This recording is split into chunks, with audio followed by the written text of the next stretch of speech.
Bonjour tout le monde, bonjour à toutes et bonjour à tous. Bienvenue sur ce nouveau webinaire SimpliCure. Aujourd'hui, on propose un webinaire avec le laboratoire Lorica et on a la chance de retrouver aujourd'hui Maëva encore pour un nouveau webinaire. Hello Maëva.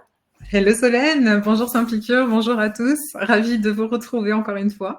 Toujours un plaisir. Je te laisse te présenter dans une seconde. Rapidement, je rappelle, bon, la thématique du jour, ça va bien sûr être la vitalité chez les jeunes. On va parler des stratégies naturelles pour accompagner donc les adolescents et les enfants. Pour ceux qui ne connaissent pas encore le fonctionnement de Livestorm, vous pouvez poser toutes vos questions pendant toute la présentation. Il y a la rubrique questions en bas à droite prévue à cet effet. Dans cette rubrique, vous pouvez aussi voter pour les questions qui vous semblent particulièrement intéressantes, pertinentes. On commencera par ces questions à la fin. On a 15 minutes pour répondre à toutes vos questions à la fin de la présentation. Vous pouvez chatter en effet dans le chat comme vous êtes tous en train de le faire. Bonjour à tous. Et s'il y a des questions, par contre, plutôt dans la rubrique questions, je le répète.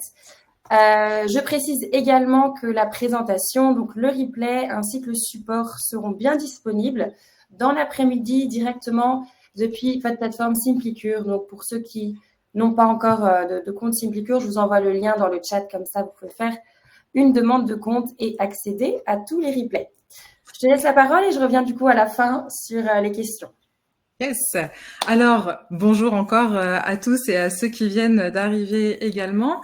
Donc, un petit mot rapide pour me présenter. Je suis Maëva Amen, naturopathe, formatrice, conférencière. J'interviens également avec le laboratoire Lorica, entre autres sur justement ce type de présentation, mais aussi dans différentes écoles, dont une que je vais vous présenter aussi tout à l'heure. Et aujourd'hui, donc, on se retrouve pour parler de l'accompagnement des enfants et des adolescents. Alors, comme d'habitude, on va avoir énormément de choses à aborder, donc ça va aller très vite. Comptez aussi sur le replay si jamais vous avez besoin de revoir les informations ou de prendre le temps de regarder aussi la présentation. Donc, comme je vous le disais, ce webinaire s'inscrit dans un partenariat avec le laboratoire Lorica qui propose des compléments alimentaires de qualité qui sont validés par le syndicat des compléments alimentaires Synadiète, qui a un cahier des charges extrêmement strict. Donc, c'est aussi rassurant pour nous en tant que conseillers. Avec SimpliCure également, que vous connaissez bien puisque vous êtes ici avec nous aujourd'hui. Et également avec le centre de formation Alter Medic Center, que vous pouvez découvrir à travers une conférence en cliquant sur le lien qui s'affiche sur la présentation et dans lequel j'interviens également pour certains modules ou pour des coachings personnalisés. Voilà, alors, au sommaire, bon, on va voir pas mal de choses. Évidemment, on va voir comment faire en sorte que nos enfants soient en bonne santé, naturellement, en prévention, pour qu'ils aient une bonne immunité et tous les éléments pour bien fonctionner. Donc la démarche, elle va être un petit peu particulière parce qu'au final, aujourd'hui, j'ai vraiment repris les demandes de consultation qui reviennent le plus souvent, mais aussi celles que vous me faites lors des coachings ou des supervisions, des formations individuelles que je peux proposer. Donc l'idée, c'est vraiment qu'on essaye de faire un tour d'horizon de tout ça, alors en structurant un petit peu les choses quand même, mais du coup, c'est vrai que les sujets vont être un petit peu différents, enfin divers et variés aujourd'hui. Alors déjà, qu'est-ce qui fait que les parents amènent leurs enfants ou leurs ados voir un naturopathe? On va avoir les troubles gastro-intestinaux dont on va parler, notamment chez les tout petits, parce que parfois on peut se sentir un petit peu désemparé par rapport à ça. Les désordres immunitaires, notamment les allergies ou les infections à répétition. Les problèmes de peau aussi, comme l'eczéma, qui touche plutôt les nourrissons et les enfants, ou bien l'acné, qui va toucher principalement les ados. Et puis des troubles, alors on pourrait dire, du système nerveux. Alors je voulais aussi vous parler du stress, de l'anxiété, du sommeil, etc. Mais c'est vrai que la plupart des demandes, en tout cas de naturaux qui me sollicitent, s'orientent vers un sujet qui est peut-être un petit peu plus complexe. Et donc on va profiter aujourd'hui pour faire un zoom, c'est le TDAH. Alors, dans le monde idéal du naturopathe, la santé de l'enfant, elle doit être prise en main, on va dire, de façon préventive, avant même qu'il y ait un motif de consultation qui décide les parents à venir nous voir.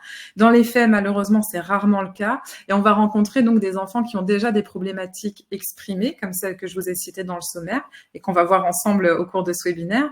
Et en fait, on va faire face souvent à deux types de demandes. Soit les parents ont déjà tout essayé et ils viennent après un long parcours médical, auprès de leur enfant, évidemment, soit ils connaissent déjà la santé naturelle et ils sont dans cette démarche de prévention. Et nous, de notre côté, notre objectif, notre but, ça va être d'agir justement en prévention, en tout cas le plus possible, et peut-être même de permettre aux parents de mieux connaître le fonctionnement de leur enfant, en tout cas à travers nos différents bilans, pour optimiser leur vitalité, pour optimiser leur terrain, renforcer leur immunité, soutenir les capacités d'auto-guérison, et souvent aussi, et ça c'est pas un détail non plus, vraiment rassurer les parents.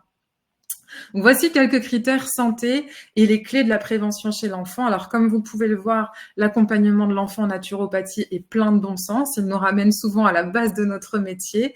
Par contre, c'est vrai que quand on est sur du curatif, entre guillemets, hein, je m'entends, quand il y a déjà des troubles évoqués, enfin exprimés, donc quand on est plus sur ce domaine-là que sur du préventif à proprement parler, on va faire attention aux techniques aussi qu'on va utiliser et aux outils qu'on va utiliser. On restera dans des soins adaptés, d'où on va utiliser des compléments, de la phyto adaptée à l'enfant, des hydrolats, des massages, de l'hydrologie. On va oublier ou en tout cas mettre de côté pour un certain temps des techniques un petit peu plus rigides, entre guillemets, telles que les bains froids, les sudations, la détox, les jeûnes, etc.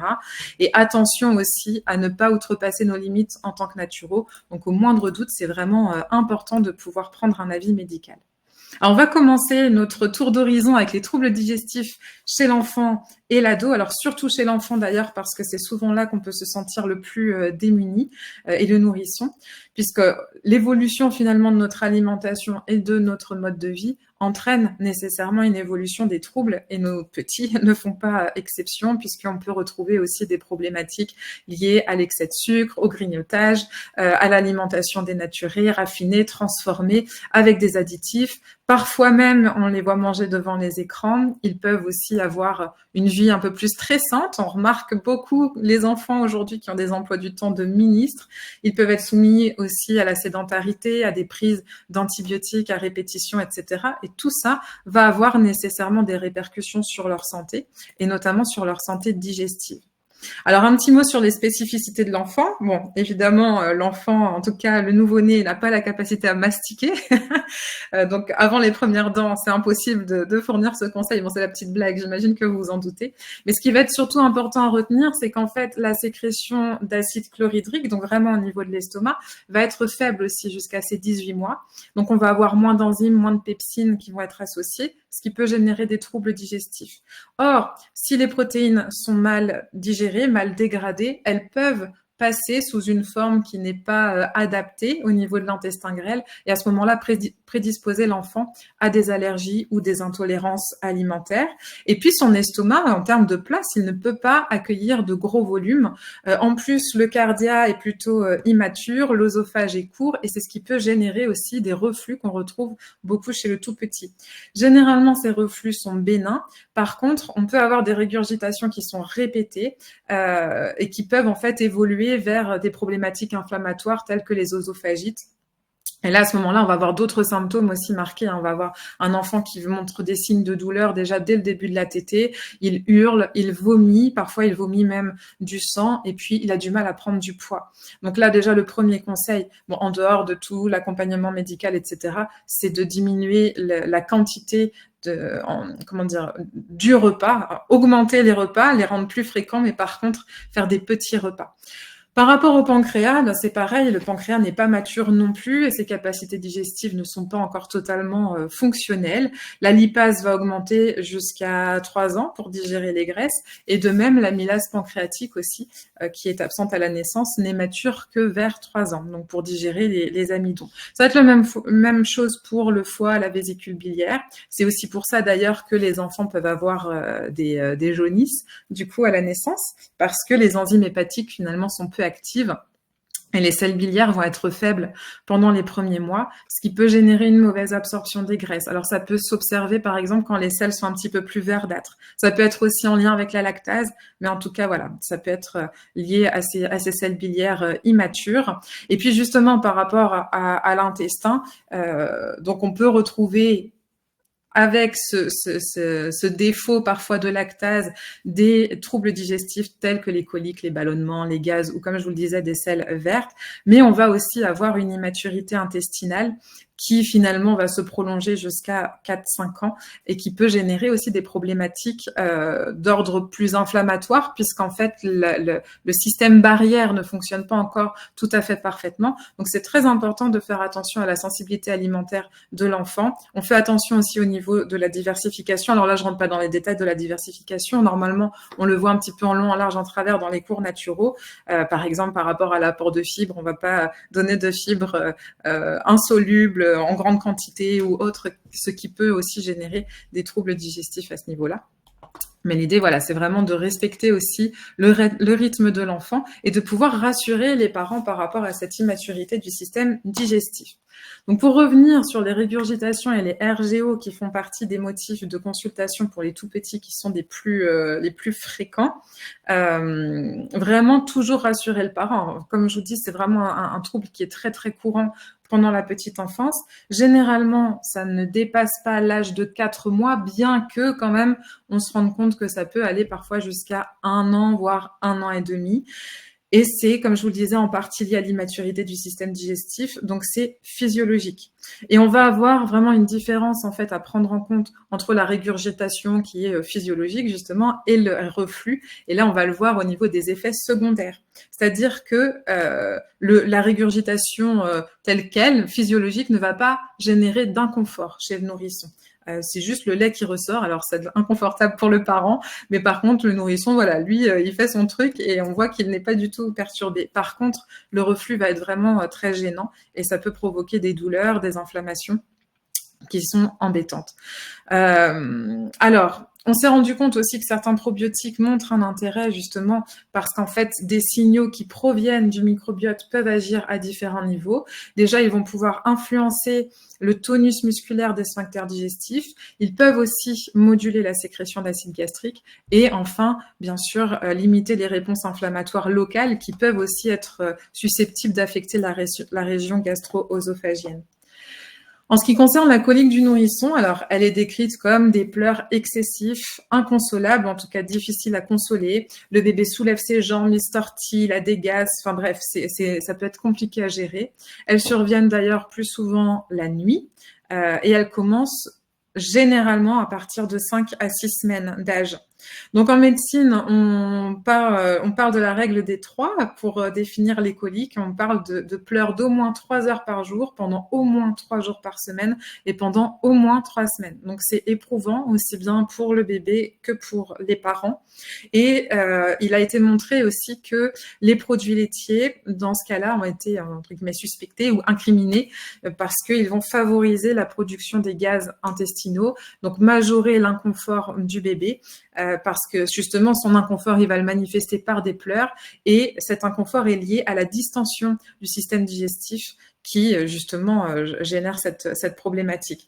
Il y a aussi une composante affective puisqu'en fait on se rend compte que la réaction paisible et rassurante des parents face aux pleurs de leur bébé semble être très efficace. D'ailleurs tout ce qui est lié au portage ou même le massage dos à ventre. Alors le massage dos à ventre c'est vous vous positionnez en étant assis, vous avez le bébé le dos contre le ventre et en fait vous allez venir faire des cercles comme c'est un mouvement circulaire en étant en symbiose entre guillemets avec l'enfant, donc c'est très rassurant et en même temps ce mouvement va générer un massage qui permet aussi d'éliminer les gaz, donc on agit à la fois sur le mécanique et sur l'affectif, donc c'est pas mal, c'est un petit conseil qui mange pas de pain et qui fait beaucoup. Il y a une autre piste aussi qui a été apportée qui est liée encore une fois à l'altération de la flore intestinale, donc il y a eu une étude notamment dont vous avez le lien ici qui a montré la différence entre la flore intestinale d'enfants ayant des coliques et la flore intestinale d'enfants qui n'en ont pas. Il y a aussi cette théorie qui va un petit peu plus loin en émettant que la dysbiose aurait un impact sur le cerveau, etc. et sur la manière de vivre également les douleurs ou d'autres événements. Et en fait, ce qui ressort surtout, en tout cas au niveau physiologique, c'est que suivant la colonisation intestinale de l'enfant, on peut observer ou pas l'apparition de coliques. Et là encore, l'effet des probiotiques serait intéressant. Donc on va en parler aussi tout ça, de la colonisation intestinale fondamentale, surtout dans la partie sur l'immunité. Mais évidemment, ça rentre aussi en compte sur la digestion et finalement dans tous les processus du corps. Donc voilà. Il y a une autre théorie aussi, un petit mot rapide sur celle-ci qui concerne l'immaturité du système nerveux entérique, donc SNE sur la slide, qui est la structure finalement qui vient innerver donc le système digestif, et c'est ce qui va permettre les contractions, les sécrétions digestives. Or, son immaturité provoquerait des contractions, une augmentation du péristaltisme et aussi une hypersensibilité à certains aliments et notamment au lait de vache. Donc ici, je vous ai parlé principalement du nourrisson, mais il faut savoir que le syndrome du côlon irritable ou les troubles fonctionnels intestinaux représentent un des motifs les plus fréquents de consultation en pédiatrie, principalement entre 1 et 4 ans, mais ça peut aller au-delà. Et d'ailleurs, on en voit nous-mêmes à l'âge adulte, donc c'est vraiment quelque chose d'important à prendre en compte. Donc comme vous pouvez le constater aussi sur la diapo par rapport aux différentes causes engagées, c'est vraiment un accompagnement global qui permet d'améliorer le confort chez le jeune enfant. L'utilisation de probiotiques dont je vous parle depuis tout à l'heure, ça va vraiment être une béquille micronutritionnelle qu'on va pouvoir apporter après avoir vérifié l'équilibre des autres sphères de vie que vous allez pouvoir relire tranquillement sur cette diapo. Alors, un petit zoom quand même sur la constipation, puisque donc on définit généralement la constipation par moins de 3 selles par semaine qui vont être souvent accompagnées de selles dures et sèches. Nous, c'est vrai qu'on est très attentif de toute façon à l'échelle de Bristol, même quand les selles sont quotidiennes. Si déjà on est sur un type 1 ou 2, bon, on commence déjà à se poser un petit peu des questions. La constipation peut devenir chronique, surtout lorsque les selles provoquent de la douleur. Du coup, on rentre dans un cercle vicieux et l'enfant va se retenir d'aller à la selle et voilà, du coup, ça devient encore plus douloureux, etc., etc. Et ce problème, finalement, il peut commencer à n'importe quel moment. Il peut devenir stressant, voire angoissant, aussi bien pour l'enfant que pour le parent. Et l'accompagnement, en fait, est souvent proportionnel à la durée de la constipation. Donc, plus on intervient tôt, mieux c'est. C'est pour ça qu'on se retrouve aussi parfois face à des adultes qui ont des constipations depuis toujours, entre guillemets, et où c'est un petit peu plus compliqué de relancer le processus. Donc là, on a différents signes aussi associés à la constipation. Et là encore, la prise de probiotiques et la réduction des facteurs de stress semble être une bonne solution. On peut penser aussi à l'apport en fibres, au massage. Pourquoi pas consulter un ostéopathe parce qu'on fonctionne très très bien justement ensemble. Alors, justement, je vous en ai tellement parlé, je vais vous en reparler aussi parce qu'en fait, ils font un petit peu la base de l'accompagnement de l'enfant. On se rend compte que pour favoriser les forces d'auto-guérison, un bon symbiotique, eh bien, ça fonctionne très bien. Ici, ce symbiotique-là, il est, je trouve, hyper intelligent dans le sens où on va retrouver des probiotiques, des prébiotiques, des éléments qui vont venir soutenir, reconstruire, revitaliser la barrière intestinale et du coup le fonctionnement de l'intestin. Il existe sous forme de poudre, c'est la forme qui est à mon sens la plus simple à conseiller de toute façon chez l'enfant. Et du coup, qui va agir à différents niveaux. L'avantage, c'est que les probiotiques qui ont été choisis vont revitaliser la propre flore commensale de l'hôte, et notamment celle qui est en train de s'installer aussi chez l'enfant. On adapte toujours la dose au poids de l'enfant, c'est-à-dire qu'une dose conseillée par le labo correspond à une personne de 60 kilos. Donc, on divise la dose en fonction du grammage. Voilà. Et en fait, ça va vraiment pouvoir intervenir justement sur le système digestif, mais pas que. On va en reparler aussi. Alors, on va avoir donc des troubles immunitaires. Alors finalement, c'est une belle transition parce que l'écosystème digestif est absolument central dans le fonctionnement du système immunitaire. 80% du système immunitaire se retrouve au niveau de l'intestin. Le microbiote, c'est une empreinte qui est absolument individuelle. Donc nous, notre job, c'est de renforcer, de rééquilibrer les propres forces de la flore commensale de l'enfant ou de la personne qu'on accompagne. Alors déjà, juste avant de partir aussi dans les infections, etc. ou autres, il faut commencer par dire que c'est normal qu'un enfant soit malade, en tout cas de temps en temps et dans des limites qui restent acceptables, mais vraiment la maladie, c'est un moyen de construire son immunité. C'est aussi important de rassurer les parents à ce sujet. Et d'ailleurs, en fait, si on va un petit peu plus loin, la maladie a souvent été décrite comme un facteur d'évolution, comme un facteur de croissance, voire même comme un processus de transformation. Parfois même au niveau psycho-émotionnel, on va voir que ça va aider à digérer certains événements de la vie de l'enfant aussi. Et si on reste un petit peu dans ce niveau symbolique, finalement, on peut partir du principe que la maladie va servir à libérer des forces, à se libérer des forces héréditaires pour laisser place au nouveau, pour laisser place à son identité, à ses propres choix de cet individu qui est en construction. Et puis c'est aussi important pour l'estime de soi, puisque finalement sortir vainqueur d'une maladie, ça veut dire sortir vainqueur d'une épreuve aussi. Et donc c'est savoir dépasser certaines situations de la vie. Donc ça a une implication peut-être encore plus importante que ce qu'on pourrait imaginer. Alors, le système immunitaire de l'enfant, il commence à se développer avant même sa naissance. En fait, pendant la grossesse, le système immunitaire, il est naturellement régulé pour tolérer la présence d'antigènes. C'est ce qui va favoriser aussi les interactions qui sont absolument essentielles entre la mère et le fœtus. Et cette régulation, on n'y touche pas, on ne peut pas y toucher. Elle ne peut pas être modifiée, c'est une bonne chose, je pense. Par contre, il va être possible d'influencer la réaction future du système immunitaire de l'enfant en préparant le terrain à travers un accompagnement pendant la grossesse. Donc, on peut même le démarrer avant, au moment de la préconception, mais au plus tard, on va dire, dans notre monde idéal du naturopathe, au plus tard, on s'y prend le dernier mois de la grossesse. Après, comme on dit, il n'est jamais trop tard, mais voilà, pour rentrer un petit peu dans nos différentes étapes, en tout cas pour nous donner du confort aussi d'accompagnement. Donc, avant la naissance, la mère va avoir une influence déterminante sur le microbiote de son enfant. Donc, s'il y a du stress, s'il y a des infections, s'il y a prise d'antibiotiques, et puis la génétique de la maman, évidemment, va avoir une influence sur ce microbiote. Et puis, au moment de l'accouchement, alors vous le savez très bien, selon si le bébé naît par césarienne ou par voie basse, s'il naît en avance ou non, eh bien, la colonisation intestinale va se faire différemment. Quand le bébé naît par voie basse, on va avoir une colonisation naturelle par les bactéries qui proviennent du vagin et de l'anus, finalement, de la mère. Et puis, par contre, en cas de césarienne, là, à ce moment-là, l'intestin va être colonisé par des germes qui vont provenir au mieux de la peau de la mère ou de l'environnement dans lequel l'enfant est né ou bien des mains du chirurgien, etc. Et c'est vrai que dans ces cas-là, on va observer un retard de colonisation bactérienne, notamment en ce qui concerne les bifidobactéries, et puis une moindre diversité aussi microbienne. Alors, il y a une méta-analyse justement qui a montré, qui date un petit peu, mais qui est toujours d'actualité, qui date de 2008, qui a montré une augmentation significative en cas de naissance par césarienne du risque de développer plus tard différentes problématiques immunitaires ou inflammatoires. Ça peut être aussi de l'asthme, les maladies de Crohn ou encore des problèmes de peau, par exemple. Voilà, donc comme quoi c'est vraiment aussi important ce qui se passe dans ces premières heures. En tout cas, au moment de la naissance, le milieu du microbiote est peu colonisé. Donc, jusqu'à il y a peu, on pensait qu'il était stérile, mais en fait, ce n'est pas vraiment le cas.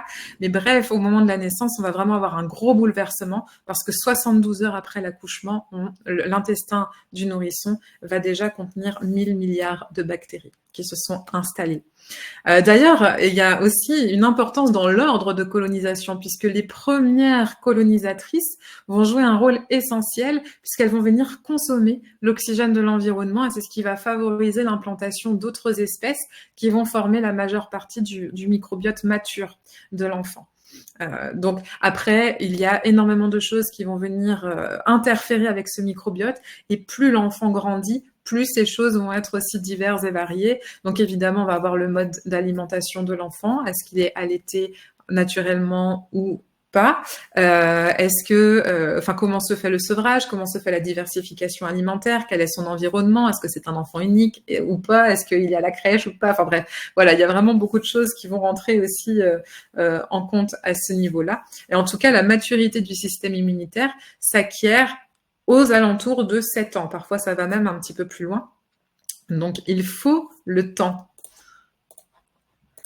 Alors, oui, comme je vous le disais, pendant longtemps, on est parti du principe que le nouveau-né était stérile à la naissance. Maintenant, on sait qu'il y a une précolonisation natale, je ne sais pas si, non, une colonisation prénatale peut-être plutôt. qui va être rendu possible par cet axe intestin, placenta et fœtus. Et donc, vraiment, on retrouve encore une fois ce rôle significatif de l'alimentation maternelle sur le microbiome de l'enfant. Et puis l'importance d'accompagner la maman, voire de la supplémenter si besoin, en tout cas au moins au cours du dernier mois en ce qui concerne les probiotiques et prébiotiques pour justement améliorer le terrain à ce niveau-là. Soigner l'équilibre intestinal de la maman, c'est encore plus important dans le sens où des métabolites du microbiote intestinal de la mère vont être transférés au bébé avant la naissance via le placenta et aussi après l'accouchement via le lait maternel. Et c'est ce qui va induire une maturation immunitaire de la muqueuse intestinale du nouveau-né parce que il va y avoir du coup plusieurs actions. D'un côté, ça va induire l'expression des gènes pour synthétiser certains peptides antimicrobiens. Et puis, ça va aussi induire la production de mucus, la sécrétion d'anticorps, donc vraiment pour protéger le bébé. Donc, on va accompagner la maman pour qu'elle ait une flore la plus équilibrée possible et puis pour qu'elle puisse la transmettre ensuite à son enfant jusqu'à ce que lui-même puisse mettre en place ses bonnes défenses avec la diversification, avec le fait qu'il grandisse, etc. Donc, encore une parenthèse sur l'intérêt de l'allaitement maternel, mais aussi du pot à pot pour le microbiote du bébé, puisque ça va permettre le transfert de molécules actives pour le nourrisson. Il y a tous les composants nécessaires dans le lait maternel, allant des sucres simples, des anticorps, il y a même passage de certaines cellules ou de molécules qui vont déclencher directement des réactions dans les cellules ou les tissus cibles de l'enfant, tels que les cytokines par exemple, des facteurs de croissance, des exosomes. Les exosomes, ce sont des moyens de communiquer par les bactéries en fait, qui empaquettent des protéines, des fragments d'ADN, des ARN, des messages en fait dans ces exosomes qui vont être ensuite transférés à d'autres bactéries. C'est d'ailleurs ce qui leur confère leur résistance aux antibiotiques, par exemple, parce qu'elles communiquent justement entre elles. Mais bref, donc pour revenir au lait maternel, il couvre absolument tous les besoins du petit et de son microbiote. C'est ça aussi qui est important. Donc, on va avoir les glucides, protéines, lipides, sels minéraux, vitamines, oligo-éléments, mais on a aussi des fibres qu'on va retrouver et des fibres que le bébé ne sait pas digérer, des oligosaccharides. Donc, on va les retrouver intacts dans l'intestin et c'est ce qui va servir aussi de nourriture au bébé, au microbiote, pardon. Et en fait, on s'est rendu compte que les microbiotes des bébés allaités sont plus riches et plus équilibrés que les microbiotes des bébés nourris avec du lait en poudre. Il y a aussi une meilleure maturation de l'immunité, un meilleur développement des muqueuses, un meilleur développement du système nerveux. Donc c'est vraiment aussi quelque chose qui est important à prendre en compte. Alors ça c'est pareil, je vous laisserai regarder ça à tête reposée, c'est encore un argument supplémentaire en faveur de l'impact bénéfique de l'allaitement maternel, avec l'augmentation des bifidobactéries, avec les IgA du lait maternel qui contribuent à une meilleure tolérance, à la régulation de l'immunité, et puis la présence d'oligosaccharides dont nous avons déjà parlé. Donc évidemment, le régime alimentaire de la mère exerce une influence sur la composition du microbiote du bébé via le lait maternel, rien qu'en fonction des fibres ou des matières grasses qu'elle choisit, par exemple. Par contre, je profite de ce petit moment pour rappeler que quels que soient les choix de la maman par rapport à son alimentation ou celle de son bébé, on ne culpabilise pas, on accompagne. Là, évidemment, je vous donne l'information. En plus, du coup, on est un peu tenu par le temps, donc je prends pas forcément de gants, mais évidemment, dans l'accompagnement, on garde cette bienveillance aussi qui caractérise justement normalement le naturopathe, et que la maman veuille ou pas allaiter, ou parfois elle ne peut pas non plus. Enfin bref, il y a plein de choses qui font que c'est important de respecter aussi son choix à ce moment-là. Alors, oui, on va en revenir à l'immunité quand même, à proprement parler, maintenant que le décor est posé. Donc vous vous souvenez, hein, l'immunité, elle est représentée par deux systèmes, en gros, qui sont fortement corrélés. On va avoir d'un côté le système immunitaire inné, qui est vraiment la première ligne de défense, et le système immunitaire spécifique, qui là va s'adapter aux différents pathogènes que l'enfant va rencontrer dans sa vie.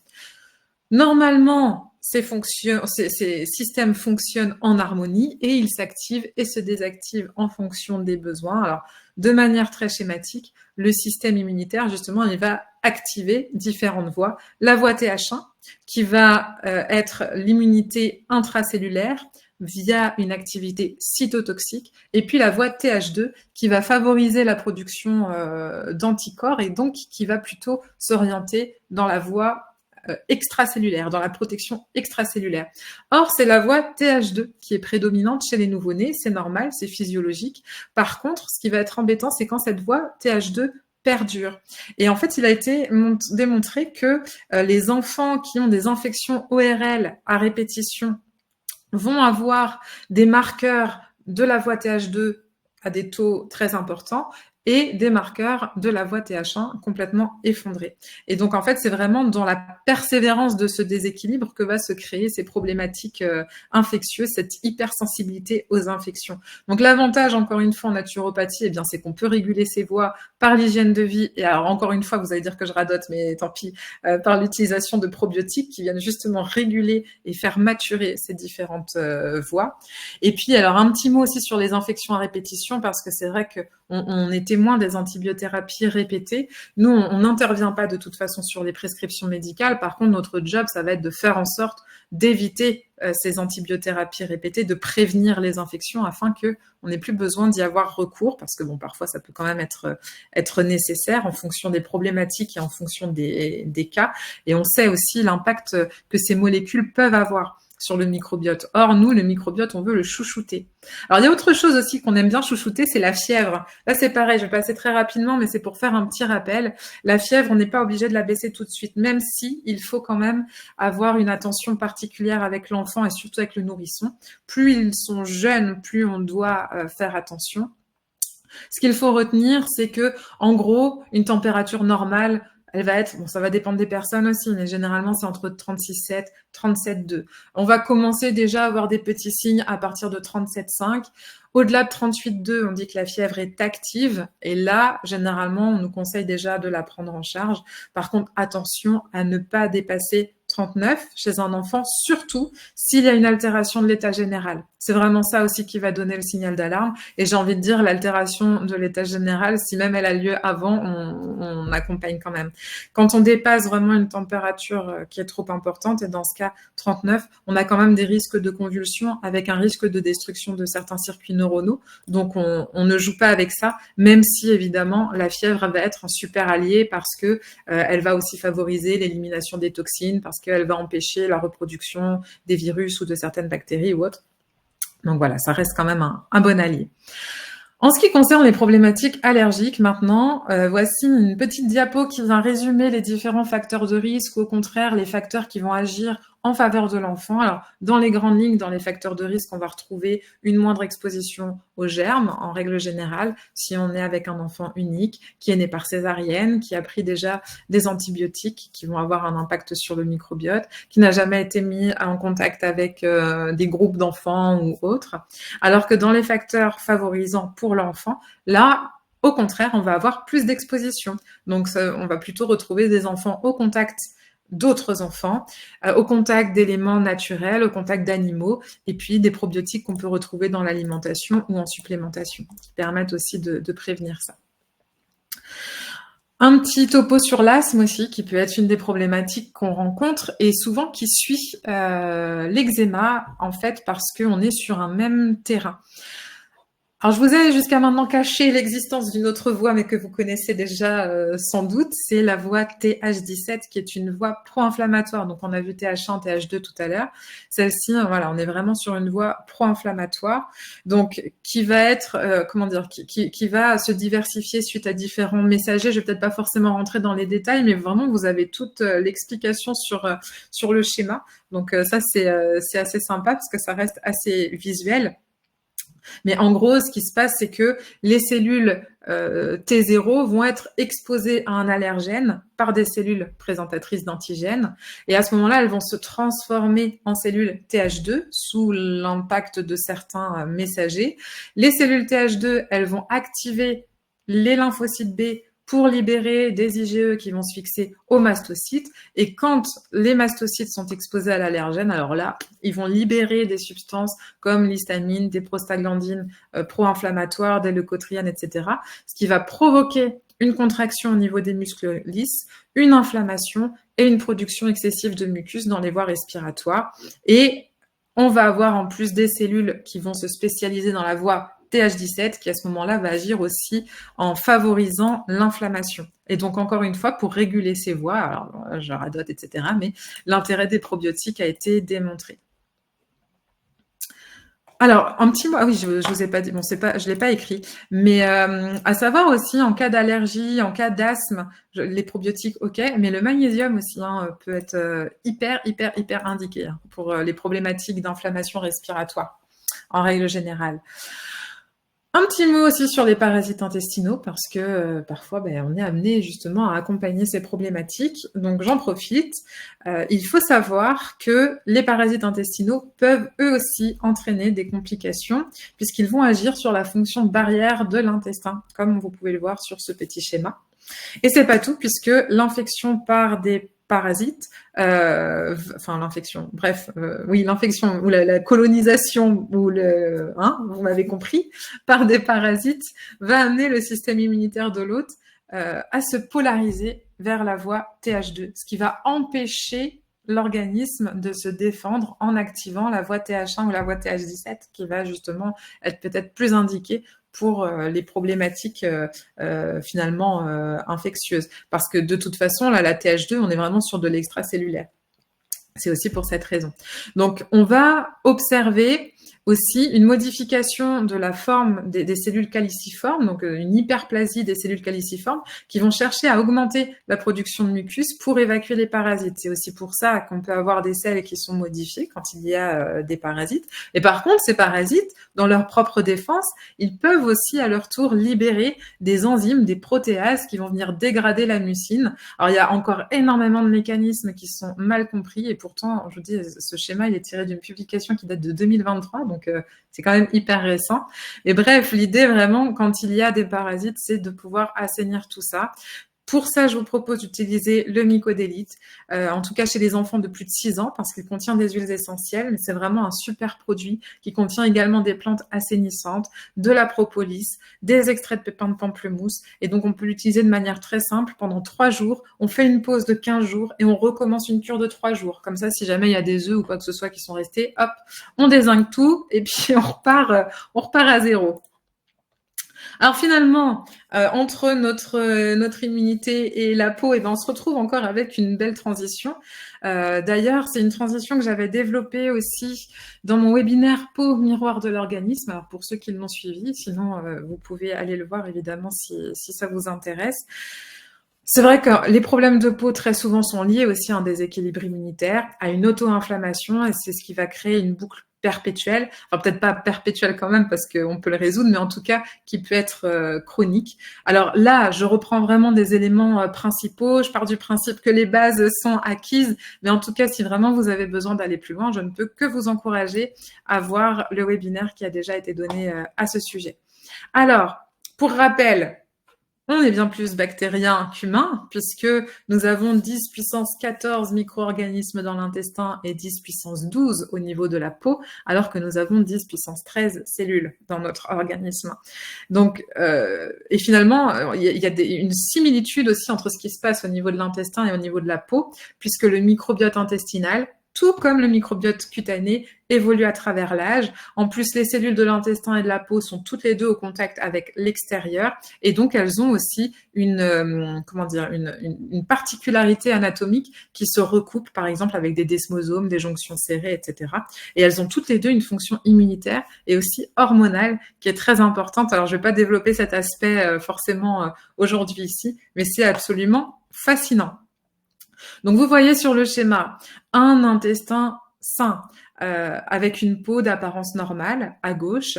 Au centre, on remarque qu'en état de dysbiose, la production d'acides gras à courte chaîne diminue, ce qui va créer un déséquilibre de la flore, ce qui va générer des métabolites et des endotoxines qui vont s'infiltrer dans le sang. Et puis, je vais dire, est-ce que je rentre un petit peu dans les détails? En fait, c'est les acides gras à courte chaîne, donc ce sont l'acétate, le propionate, le butyrate, etc. Et en fait, ils vont modifier la prédominance de certains micro-organismes ou de certains profils microbiens au niveau de la peau. Et la flore intestinale elle-même va aussi pouvoir modifier ce profil donc au niveau de la peau.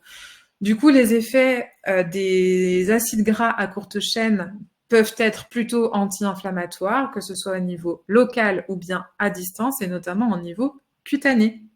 Et en revanche, on va avoir d'autres métabolites qui peuvent participer à la boucle inflammatoire et à l'apparition de pathologies cutanées en activant les voies de l'inflammation, et notamment la voie de TH17, comme je vous l'ai dit tout à l'heure. Donc, on a clairement établi une corrélation entre l'eczéma chez l'enfant ou même l'acné ou le psoriasis et la dysbiose intestinale. Et or, cet état de dysbiose conduit très souvent à une hyperperméabilité intestinale, à une inflammation de bas grade qui vont à leur tour provoquer la circulation de cytokines pro-inflammatoires qui vont générer justement des problèmes de peau. Donc, la dysbiose intestinale contribue à la dysbiose cutanée en altérant la barrière intestinale. Donc, encore une fois, on va devoir s'occuper de l'intestin. Mais il y a autre chose aussi, il faut prendre en compte le déficit en vitamine D qui est très, très souvent corrélé aux problèmes de peau et notamment à l'eczéma et au psoriasis. Et ce qui est intéressant ici, c'est qu'en fait, la vitamine D pourrait même être régulée par le microbiote intestinal et c'est ce qui participe aussi à ce mécanisme finalement de signalisation entre le microbiote et l'hôte qui est absolument fascinant.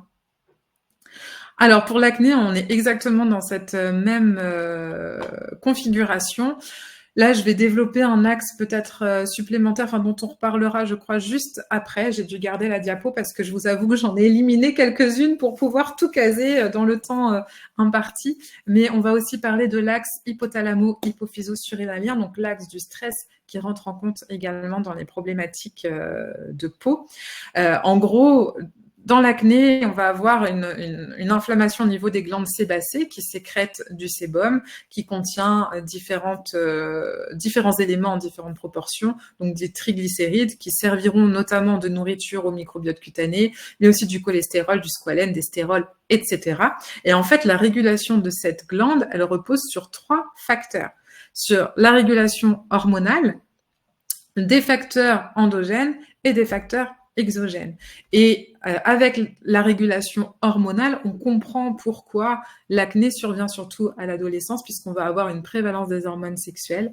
Mais on a aussi une autre voie, qui est celle des hormones de croissance, telles que l'insuline ou l'IGF, ou encore l'hydrocortisone, qui vont agir sur la croissance des sébocytes et qui vont favoriser l'acné. C'est pour ça qu'on incrimine aussi beaucoup l'alimentation dans l'acné, ce qui fait monter la glycémie, mais aussi les produits avec des graisses saturées, etc.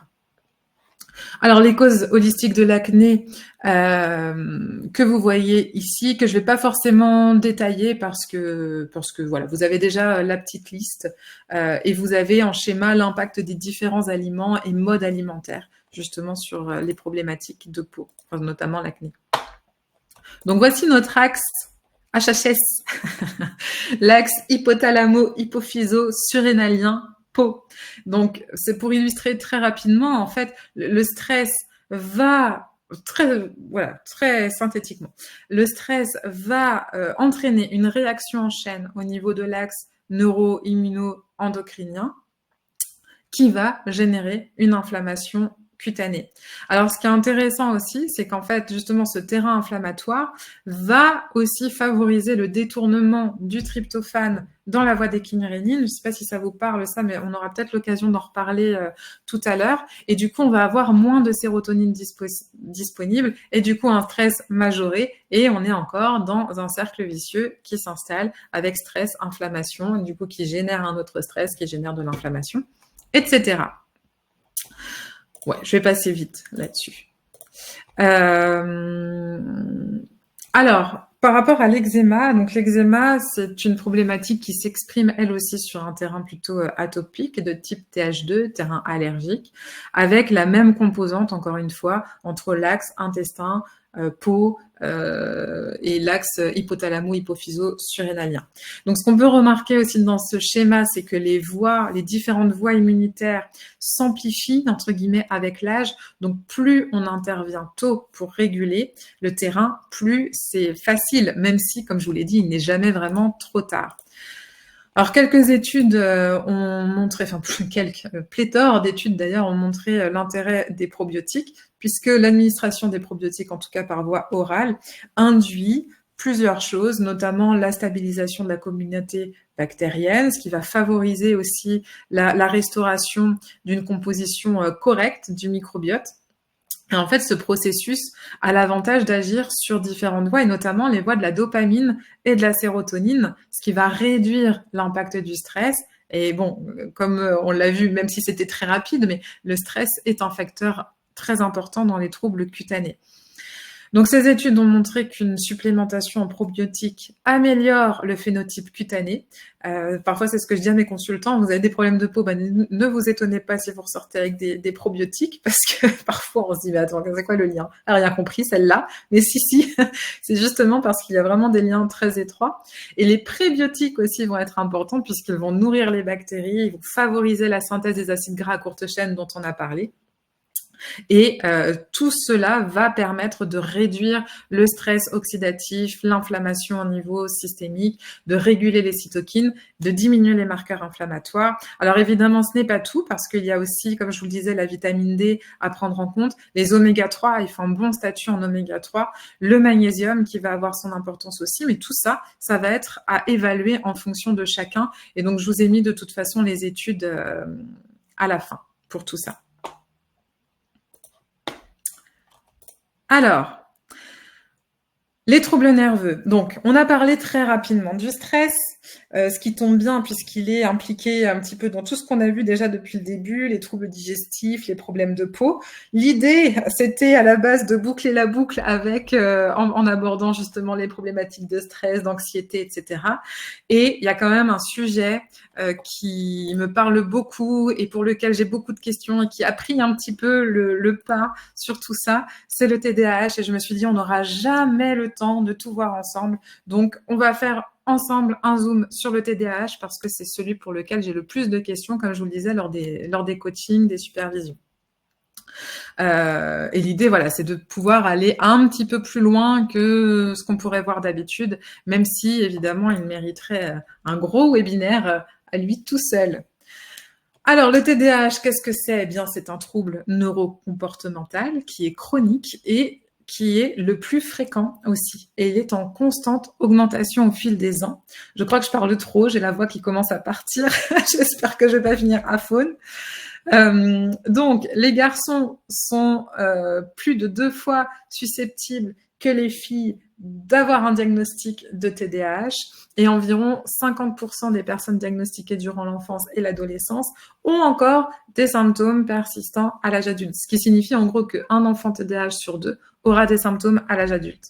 L'âge moyen d'apparition du TDAH se situe entre 2 et 8 ans, alors que l'âge moyen de diagnostic se situe entre 6 et 18 ans. Donc, il y a quand même un écart qui est assez énorme. Et pourtant, l'intérêt d'un diagnostic précoce est primordial parce que plus c'est pris tôt, mieux c'est. Alors justement, ces critères de diagnostic sont divers et variés. J'aurais pu les écrire, mais bon, on les retrouve un petit peu dans la partie à droite. On va avoir la présence d'inattention, d'hyperactivité, de signes d'impulsivité, en tout cas sur les 6 derniers mois, avec une altération modérée, au moins modérée, dans différents domaines, donc au niveau psychologique, au niveau social, au niveau éducatif et ou professionnel.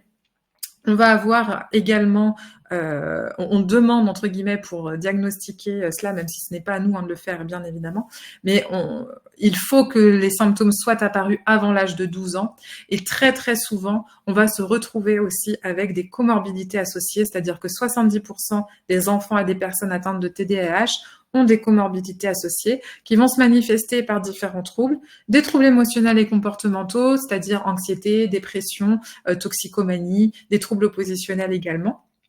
On peut avoir des troubles du développement en termes de troubles de l'apprentissage, du langage, les TSA, donc les troubles du spectre autistique, et puis des problématiques physiques aussi telles que différents tics, des tics nerveux, parfois des TOC, des troubles obsessionnels compulsifs, des apnées du sommeil, et puis une sensibilité aussi accrue à la douleur. Donc voilà, c'est pour ça que plus on peut agir tôt, mieux c'est au final, parce que moins ça s'installe, et plus l'enfant et l'adolescent peut évoluer dans un contexte qui est confortable. Donc, il y a différentes causes qui justifient le TDAH. Il y a certaines sur lesquelles on peut difficilement agir, c'est-à-dire tout ce qui va être en lien avec les polymorphismes génétiques, les atteintes structurelles du cerveau et aussi certains facteurs environnementaux. Alors, je pense notamment à ce à quoi a été exposée la maman lors de sa grossesse. La pauvre maman, on en parle beaucoup aujourd'hui. Donc, tout ce qui va être lié aux polluants, à une alimentation qui n'est peut-être pas adaptée. Ça peut être aussi lié à une mauvaise méthylation, etc., etc. Et puis, il y a d'autres causes sur lesquelles on peut agir et sur lesquelles on doit agir. Et c'est là aussi que c'est passionnant. Donc, on va retrouver encore une fois notre axe intestin-cerveau. Cet intestin qui peut être à l'origine d'un stress oxydatif, d'une neuroinflammation. Et on va aussi s'intéresser au statut nutritionnel et micronutritionnel qui comprend évidemment les apports en acides gras. Donc encore une fois, on va retrouver l'impact incontournable de notre microbiote. On aurait pu faire finalement une séance sur le microbiote, on n'y aurait vu que du feu. Donc on va retrouver l'impact de ce microbiote dans les déséquilibres neurodéveloppementaux, c'est-à-dire TSA, TDAH, etc.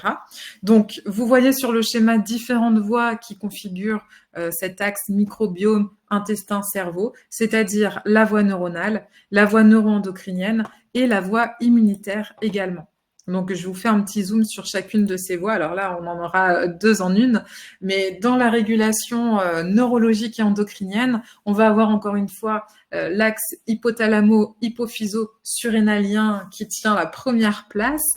L'ocytocine, qui est une composante absolument essentielle de l'axe hypothalamo-hypophysaire, va influencer les interactions sociales en régulant le système sérotoninergique. Et de son côté, le microbiote intestinal influence lui aussi l'axe hypothalamo-hypophyso-surrénalien en modulant les niveaux de cortisol périphérique, qui sont d'ailleurs souvent augmentés chez les personnes atteintes de TDAH et même chez les TSA, les personnes atteintes de troubles du spectre autistique. Et on a également observé, alors je crois que ça a été seulement chez la souris, pas encore chez l'humain, mais bon, à voir, que des bactéries spécifiques inhibent les niveaux élevés de ces hormones après un stress social, et c'est ce qui vient favoriser justement les comportements sociaux qui peuvent parfois être compliqués chez ce type de profil. Donc ça, c'était pour la partie A, oui, et la partie B que je vais vous expliquer aussi un petit peu, donc avec peut-être des choses nouvelles, mais qu'on n'est pas obligé de retenir évidemment. On est vraiment encore une fois dans l'explication de l'axe intestin-cerveau, c'est-à-dire que le microbiote intestinal est capable de produire des molécules neuroactives, comme la taurine par exemple, ou bien comme la 5-AV ou la 4-EPS, qui participent, donc on voit sur le schéma, qui vont participer à différents processus neurologiques, comme la myélinisation par exemple, ou bien la maturation des oligodendrocytes, qui sont les cellules qui créent la myéline. Donc, on a vraiment un impact sur la santé neuronale. Et puis, ces molécules-là vont aussi pouvoir, par l'intermédiaire le microbiote, par l'intermédiaire de ces molécules, va pouvoir réguler la production de sérotonine dans les cellules entérochromafines. Et même si la sérotonine ne peut pas passer la barrière hémato-encéphalique, en tout cas sans le nerf vague, etc., eh bien, les métabolites microbiens et d'autres substances vont interagir avec celui-ci, ce qui va influencer à la fois la voie endocrinienne systémique et la voie neuronale, et y compris le système nerveux entérique. Et encore une fois, la boucle est bouclée, ce qui est absolument fascinant. Et puis la voie immunitaire aussi, qui était la troisième voie dont je voulais vous parler. En fait, tout au long de la voie immunitaire, le microbiote intestinal va aussi opérer une régulation par différents facteurs. Déjà par les bactéries elles-mêmes, ainsi que les cellules immunitaires qui vont être déclenchées, entre guillemets, allumées, je dis parfois ce sont des petits interrupteurs, mais c'est vraiment ça, qui vont être allumées par certaines bactéries ou par leurs facteurs de sécrétion. Mais aussi, on va retrouver des métabolites d'origine microbienne. Alors, on a beaucoup parlé des acides gras à courte chaîne qui font partie de ces métabolites, mais aussi les acides biliaires secondaires, pourquoi pas aussi les métabolites des acides aminés, etc. Ou encore les composants de la paroi cellulaire bactérienne, donc par exemple le peptidoglycane, les lipopolysaccharides, qui peuvent former aussi des endotoxines. En fait, les acides gras à courte chaîne, qui sont dérivés donc du microbiote intestinal, semblent maintenir une relation symbiotique avec nous en supprimant les réponses immunitaires et en protégeant les bactéries commensales de l'élimination. Donc il y a vraiment cette idée de vouloir renforcer le microbiote, la flore commensale, les barrières entériques, de réduire la perméabilité intestinale pour empêcher justement l'invasion de micro-organismes nuisibles. Et pendant ce temps, lui, le système nerveux central, à ce niveau-là, on va voir que les microglies vont agir comme des agents hyper importants dans le développement neurologique, puisqu'en fait, ces microglies, ce sont des cellules particulières qui ont une fonction d'élagage synaptique. Elles vont faire le tri, elles vont réguler tous les processus de neurogénèse, et le microbiote intestinal affecte cette microglie. Donc là encore, c'est pareil, on a une voix aussi extrêmement importante. Alors, bon, là, c'était vraiment pour enfoncer le clou. C'est pareil, je vais peut-être passer assez rapidement. Qui dit dysbiose dit très souvent prépondérance de bactéries gram négatifs, dit donc passage de l'hypopolysaccharide dans le sang, qu'on appelle donc des endotoxines, qui vont générer ce qu'on appelle une endotoxémie métabolique, qui va être en plus favorisée par une hyperperméabilité intestinale, et donc qui va favoriser tous les processus de neuroinflammation qu'on peut également retrouver dans le TDAH. Pas que, mais également. Donc finalement, pour toutes les problématiques de neuroinflammation, même j'ai envie de dire peut-être des plus courantes comme la dépression, on peut aussi évidemment passer par l'intestin. Alors, une interaction encore entre le microbiome intestinal et le TDAH, mais aussi avec l'apport des oméga 3. Et en fait, on est vraiment sur une triade. C'est pour ça que je trouvais cette étude intéressante, puisque, alors évidemment, le déséquilibre entre oméga 3 et oméga 6, en tout cas le ratio déséquilibré entre oméga 3 et oméga 6, va provoquer une inflammation et parfois même souvent une neuroinflammation. Et c'est ce qui va conduire aussi à une perturbation du système dopaminergique. Or, le système dopaminergique, il est absolument crucial dans les symptômes associés au TDAH, puisqu'il y a une grosse partie justement sur la dopamine qui est à prendre en compte. C'est ce qui est symbolisé par la flèche noire sur le schéma. Et les variations du microbiote intestinal sont associées justement aux symptômes du TDAH, puisqu'ils vont influencer la neurotransmission via cet axe dont on a parlé jusque-là. Et on s'est rendu compte que l'utilisation de probiotiques peut augmenter les niveaux d'oméga 3. Et ça, je trouve ça aussi super chouette. Alors, ça s'explique par plusieurs facteurs, ici encore. Ça va augmenter la biodisponibilité des oméga 3, ça va favoriser leur métabolisation. Et puis forcément, si on agit sur l'inflammation en vue de réduire l'inflammation, eh bien, on améliore de ce fait le ratio oméga 6, oméga 3, puisque on n'a pas une surutilisation, entre guillemets, de ces acides gras. Et donc, c'est ce qui va permettre aussi de revenir à un état d'équilibre, d'améliorer les symptômes du TDAH en stabilisant les membranes des neurones et puis en réduisant la neuroinflammation. Et là, c'est ce qui est symbolisé par la flèche verte. Et d'autre part, on s'est rendu compte également que la supplémentation en EPA-DHA peut modifier la composition du microbiome de manière bénéfique pour les symptômes du TDAH, en tout cas en régulant, encore une fois, la neurotransmission de la dopamine via l'axe dont je vous parle depuis tout à l'heure. Je radote beaucoup finalement lors de ce webinaire. Alors, TDAH et sérotonine. En fait, on s'est rendu compte que très souvent le TDAH était associé à la dépression et on définit très souvent la dépression comme étant une pathologie associée à une diminution des niveaux de sérotonine. Alors, c'est pas la définition la plus précise, hein, parce qu'évidemment, ça ne se limite pas qu'à ça. Mais en tout cas, il a été fortement suggéré et même prouvé par la recherche que les modifications des niveaux de sérotonine sont en effet associées à des effets d'hyperactivité, d'impulsivité qui sont beaucoup plus difficiles à contrôler. Il a été également démontré que l'épuisement du tryptophane a été associé à de l'agressivité et à une chute des performances au niveau de l'attention dans le TDAH. Et on s'est aussi rendu compte que l'activité cognitive du cerveau augmente quand l'activité de la sérotonine au niveau du cerveau augmente. Donc, c'est important pour nous de toujours veiller à un taux optimal de sérotonine.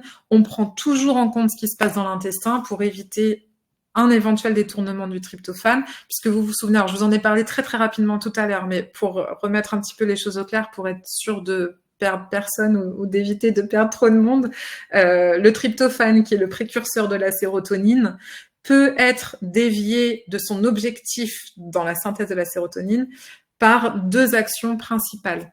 Soit l'organisme va chanter le tryptophane, le récupérer et l'utiliser pour favoriser les processus de détox au niveau hépatique. Ça, c'est quand on est soumis à trop de polluants. À ce moment-là, le foie va avoir besoin de synthétiser de la vitamine B3 et donc le tryptophane va être détourné pour ça. Donc, il n'y a plus de sérotonine.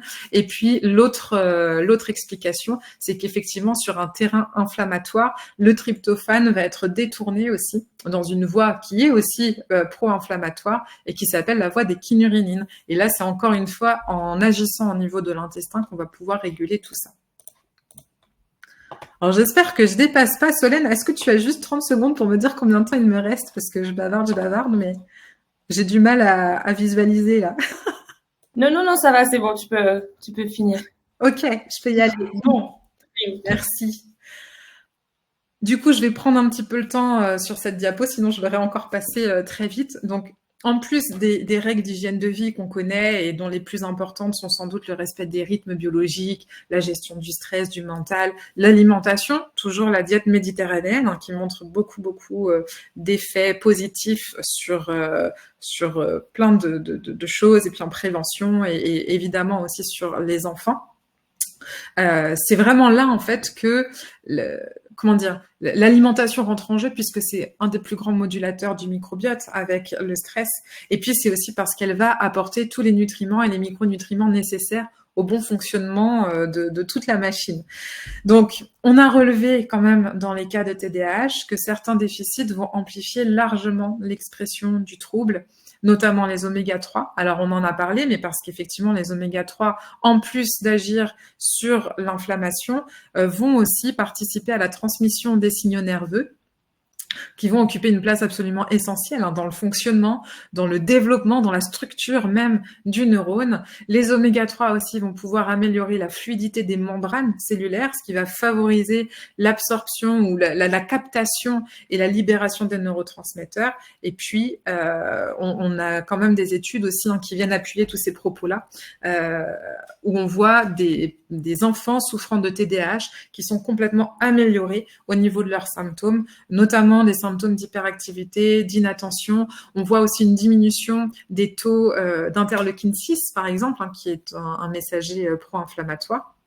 Alors, on a aussi des études contradictoires et c'est là qui est intéressant, c'est-à-dire que voilà, parfois, dans certains cas, les oméga 3 ne semblent pas apporter grand-chose et c'est là que c'est hyper intéressant parce que ça vient vraiment souligner l'importance de cette approche personnalisée dans l'accompagnement du TDAH et qui nécessite souvent une démarche globale. Donc, il n'y a pas une baguette magique, c'est toujours, comme on fait d'habitude, un conseil personnalisé qui permet vraiment d'apporter une efficacité à cet accompagnement qu'on propose.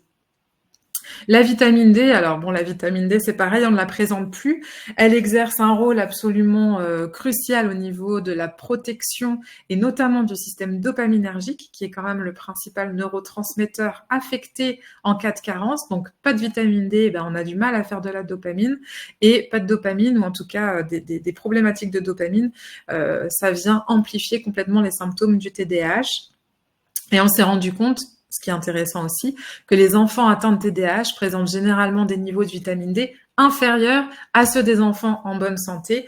Et d'ailleurs, une étude qui est assez récente, je crois qu'elle date de 2020, a montré que la supplémentation en vitamine D et en magnésium chez les enfants qui souffrent de TDAH était aussi efficace pour atténuer les problèmes de comportement, les difficultés sociales et même il y a une amélioration au niveau des scores d'anxiété, les scores de timidité, en tout cas par rapport au groupe placebo. Le magnésium, justement, alors lui aussi, il joue un rôle crucial. Donc, c'est pareil, on pourrait faire un webinaire rien que sur le magnésium ou rien que sur la vitamine D ou autre. Mais ici, en particulier, il va agir en tant qu'antagoniste du récepteur du glutamate, ce qui va contribuer à prévenir les effets pathologiques qui sont liés à ce qu'on appelle à la suractivation, à la surexcitation des neurones. C'est ce qu'on appelle l'excitotoxicité. Et là encore, des études ont montré qu'une supplémentation en magnésium pourrait être bénéfique et que par ailleurs, il y a une différence entre les taux de magnésium dans le sérum des enfants sains et dans le sérum des enfants atteints de TDAH, puisqu'on a des carences 2 fois plus fréquentes chez les enfants en TDAH que chez les enfants qui n'en ont pas. Et au niveau des cheveux aussi, des mesures ont été faites. On a quand même 4 fois plus de carences au niveau des cheveux chez les enfants qui ont un TDAH que chez les enfants en bonne santé. Pour le faire, en fait, c'est la même chose. Alors, c'est important, si on le peut, de pouvoir vérifier les déficits en fer, puisque même s'ils ne présentent pas d'anémie, le fait d'avoir des déficits en fer peut induire des problèmes cognitifs, incluant même une diminution du QI, incluant des problèmes de motricité, des problèmes aussi au niveau de la mémoire spatiale, de l'attention, etc. Donc vraiment, on s'est rendu compte que une concentration réduite en fer va être liée même à des altérations structurelles, et notamment au niveau de la myéline. C'est ce qui va entraîner des changements dans le fonctionnement en fait des fibres corticales et surtout encore une fois du système dopaminergique. Donc il y a quand même beaucoup d'enfants atteints de TDAH qui présentent des taux de ferritine sérique plus bas par rapport au groupe témoin. Et en fait, on s'est aussi rendu compte que très souvent, une supplémentation en fer venait diminuer de manière significative les symptômes de TDAH, et qu'en plus de ça, quand il y avait des traitements qui étaient mis en place, eh bien, on s'est rendu compte que les traitements fonctionnaient beaucoup mieux quand les taux de fer sont optimaux. Donc l'idée, c'est vraiment de maintenir au minimum une ferritine à 30. Alors attention, on ne supplémente pas en fer sans bilan sanguin. Si vous voulez aussi en savoir plus sur le métabolisme du fer, vous pourrez retrouver un webcast que j'avais réalisé sur le fer pour justement savoir quand est-ce qu'on supplémente, quand est-ce qu'on ne supplémente surtout pas, parce qu'on peut faire des bêtises aussi avec le fer, et c'est bien d'avoir ça en tête. Pour le zinc, alors le zinc, c'est un élément nutritif qui intervient pour au moins une centaine de processus enzymatiques dans le corps, et qui va jouer aussi un rôle crucial dans les voies métaboliques qui sont associées au TDAH. Et on s'est rendu compte que le déficit en zinc est associé à une altération de l'attention, à une altération de la concentration et même à l'agitation chez les nourrissons. Le zinc, pour rappel, il rend aussi le cerveau plus sensible au stress oxydatif, tout comme le sélénium d'ailleurs, et il va agir sur la modulation en fait de l'immunité et sur la régulation de la barrière hémato-encéphalique. Donc on s'est rendu compte que le fait d'apporter du zinc améliorait les symptômes d'hyperactivité, les symptômes d'impulsivité et améliorer les interactions sociales. Alors après, on a aussi des précurseurs des neurotransmetteurs qui rentrent en compte. La tyrosine, parce qu'on a remarqué justement que chez certains TDAH, eh bien, on avait des troubles de conversion de phénylalanine en tyrosine, qui est, je le rappelle, un précurseur de la dopamine. Et là, il faut toujours respecter les doses physiologiques. Il n'y a absolument aucun intérêt à supplémenter au-delà. C'est aussi ça que j'apprécie avec le laboratoire Lorica, parce qu'on est sûr qu'on est toujours sur des doses physiologiques. Même pour les cofacteurs, on aura l'occasion d'en reparler dans la partie produits, je pense, ou si vous avez des questions à ce sujet et que je peux y répondre, je m'en ferai un plaisir. Et puis, le tryptophane aussi pour soutenir, alors plutôt dans ce cas-là, la fonction sérotoninergique, en prenant en compte ce qu'on a vu dans les slides précédents, évidemment. On va avoir aussi la glutamine qui, en plus de favoriser la reproduction, la division des entérocytes, va aussi servir en tant que précurseur du GABA. Donc, c'est vraiment la pédale de frein, justement, quand il y a une hyperactivité. Et puis la glycine qui est au corps, ce que le GABA est à la tête, qui vient favoriser aussi la détente. C'est la pédale de frein corporelle. Alors, les petites solutions phyto et micronutrition. Je rentre pas dans le détail de l'accompagnement, tout ce qui est en lien hygiène de vie, la partie entre guillemets naturaux à proprement parler, puisque vous avez déjà tous les outils. Là, l'idée, c'est vraiment de vous présenter les petits plus, même parfois les gros plus. Je vous ai synthétisé quand même par rapport aux problématiques qu'on a vues aujourd'hui. Alors, même si on n'a pas parlé de la gestion du stress et de l'anxiété, ça ne mangeait pas de pain de laisser la petite ligne par rapport à ça. Mais voilà, avec ces troubles digestifs, on va toujours voir le soutien de l'intestin et de la digestion haute, en tout cas quand l'enfant est en âge suffisant pour prendre conscience de ce qui se passe aussi à ce niveau-là. Au niveau de l'immunité, pareil, bref, les problématiques infectieuses de peau, la gestion du stress, le TDAH, qui reprend au final un petit peu ce que je vous ai dit tout à l'heure. Alors, le microbiote, donc, on en a parlé. Juste pour info, donc je vous ai dit qu'il y avait des probiotiques, des prébiotiques. Il contient également de la lactoferrine, des triglycérides à chaîne moyenne issus d'huile de coco pour même justement en cas d'antibiothérapie, ça peut être hyper intéressant pour éviter la production de candidats albicans ou autres. C'est un autre sujet, mais bon, je préfère le nommer aussi, qui interviennent également dans la protection des muqueuses. On va retrouver notamment de la glutamine, du collagène aussi, en tout cas pour la forme en poudre, et tous les cofacteurs nécessaires. Vous retrouvez de la coenzyme Q10, des minéraux, des oligoéléments qui vont permettre justement de retrouver vraiment un équilibre au niveau du microbiote, un équilibre au niveau de l'immunité et qui permet d'avoir une action globale et profonde en fait sur la base de tout ce qui pourrait survenir après l'intestin parce qu'il y a l'intestin et il y a tous les axes intestin, N ou X, bref. Donc on peut l'utiliser quand il y a un dérèglement au niveau intestinal qui va avoir des répercussions au niveau de l'immunité, au niveau de la sphère cutanée, au niveau de la neuroinflammation, etc. C'est un petit peu un couteau suisse quand même, voilà. Bon, toujours dans le cadre d'une hygiène de vie adaptée, évidemment. Alors, la vitamine D, bon, on a quand même souvent longtemps pensé que la vitamine D ne servait qu'à fixer le calcium sur les os. Maintenant, on sait que son action va quand même bien plus loin que la santé osseuse. Bon, la vitamine D, c'est pas forcément un bon nom dans le sens où il s'agit plutôt d'une prohormone stéroïdienne et du coup qui possède des récepteurs dans tout le corps, dans les organes tels que la thyroïde, le cœur, le pancréas, même le cartilage. Et c'est pour ça qu'on dit qu'elle a des récepteurs ubiquitaires, il y en a partout. Et cette prohormone va modifier, réguler la réponse inflammatoire, renforcer la réponse immunitaire. Elle va stimuler aussi les T-régulateurs qui justement interviennent dans la régulation des voies dont je vous ai parlé tout à l'heure, TH1, TH2, TH17. Elle présente une activité antivirale, une activité antibactérienne. Elle va être très bénéfique aussi dans les maladies respiratoires, dans les maladies auto-immunes. Dans les réactions allergiques, asthmatiques, etc. Au niveau cérébral, elle a aussi un intérêt puisqu'elle agit sur le cortex, sur l'hippocampe, elle vient améliorer le fonctionnement cognitif, elle a un rôle protecteur contre des affections telles qu'Alzheimer. Alors en tant qu'enfant et adolescent, on en est loin, mais c'est vraiment pour vous montrer justement qu'elle a un impact très bénéfique sur toute la fonction cognitive et la neuroinflammation, donc Alzheimer, mais aussi Parkinson, les problématiques de dépression saisonnière.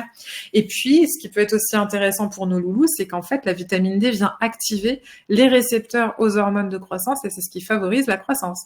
Donc, c'est plutôt pas mal. Alors, en ce qui concerne les besoins en vitamine D, les recommandations, elles varient selon l'âge. On va dire qu'elles vont de 1000 unités par jour pour les nourrissons de 0 à 6 mois à 4000 par jour à partir de 8 ans. Là, je vous parle des recommandations en micronutrition et pas nécessairement des recommandations officielles. Et puis bon, après 8 ans, on est à l'équivalent de la dose adulte, évidemment.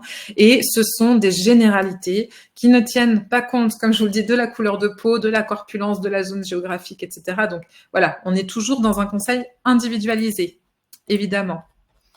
Ce que je voulais vous proposer par rapport à cet axe un peu revitalisation, alors ce qui me paraît peut-être le plus important à souligner ici, c'est le magnésium qui, vous le savez, je suis naturo, je travaille avec plusieurs laboratoires, moi j'ai jamais trouvé de meilleur magnésium ailleurs encore. Alors pardon, comme je dis parfois, ça ne veut pas dire que ça n'existe pas, mais voilà, je ne l'ai pas trouvé. Il est hyper complet. On a un magnésium sous forme de bisglycinate, citrate, avec tous les cofacteurs nécessaires justement au bon entretien du système nerveux, avec de la glycine, la glutamine, de la tyrosine dont on a parlé tout à l'heure. Donc vraiment, je pense que la composition se suffit à elle-même, même pas besoin de plus d'explications.